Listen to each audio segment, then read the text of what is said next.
রাস্তায় শুয়ে পেটে হাত দিয়ে পিটুনির অভিযোগে নিস্তেজ হয়ে সে কি অভিনয়। বাংলাদেশের ক্রিকেটাররা যখন মাঠের খেলায় ব্যস্ত তখন টাইগার রবি নাটকে রত। না, অস্কার পাননি বটে, কিন্তু বাংলাদেশের নাম ডুবিয়ে ভারত থেকে হয়েছেন বিতাড়িত। মেডিকেল ভিসায় খেলা দেখতে যাওয়া, স্পন্সর কোম্পানির প্রচারণা, ভুয়া অভিযোগ তোলা, এসব ইস্যুতে ভারতে 5 বছরের জন্য নিষিদ্ধ হবার মুখে এই তথাকথিত টাইগার ফ্যান। কিন্তু প্রশ্ন হলো, এসব ভুইফোর টাইগার কোথা থেকে এলো? কেনই বা এরা মিথ্যার আশ্রয় নেন? কাদের আশকারায় এরা মাথায় চড়ে দেশের নাম ডোবাচ্ছেন? সব প্রশ্নের উত্তর আজ মেলানো হবে। 2022-এর সেপ্টেম্বর বাংলাদেশ দল সংযুক্ত আরব আমিরাতে যাবার সময় এভাবেই এয়ারপোর্টে হাজির হয়েছিলেন টাইগার মনির। বুকে তৎকালীন বোর্ড সভাপতির ছবি ঝুলিয়ে বুঝিয়ে দিয়েছিলেন কোথায় তেল দিলে লাভের গুড় তোলা যায়। সাবেক বিসিবি সভাপতি নাজমুল হাসান পাপনের সময় শুধু টাইগার মনিরই নয়, টাইগার শোয়েব, টাইগার মিলন, টাইগার রবির মতো অসংখ্য টাইগারের দৌরাত্ম্য বেড়েছে দেশের ক্রিকেটে। ক্রিকেটারদের সাথে সখ্যতা করে স্পন্সরশিপ আদায়, ভিসা প্রাপ্তিতে সহায়তা, এমন কোনো সুযোগ নেই যা এরা নেয় না।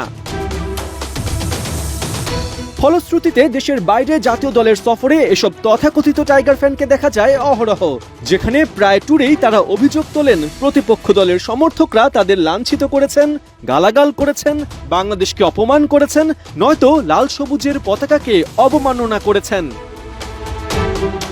খোঁজ নিয়ে দেখা যায় এসব অভিযোগের সত্যতা খুবই কম।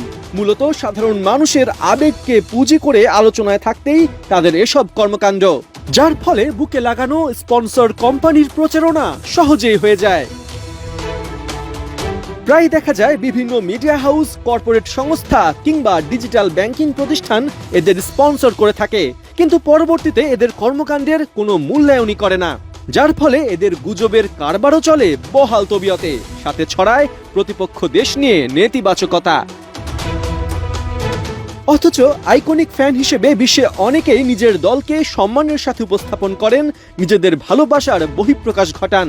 ভারতের সুধীর কুমার, পাকিস্তানের চৌধুরী আব্দুল জলিল, শ্রীলঙ্কার গায়ান সেনানায়কে, আয়ারল্যান্ডের আদ্রিয়ান রেফট্যারি বছরের পর বছর ধরে দলকে সমর্থন জানালেও কোনো বিতর্কিত কাজে জড়াননি।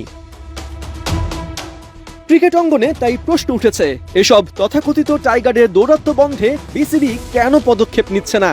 বিভিন্ন দেশে অনৈতিক কাজে সমর্থকদের স্টেডিয়ামে নিষিদ্ধ করার রীতি থাকলেও বাংলাদেশে ঘটে উল্টো ঘটনা।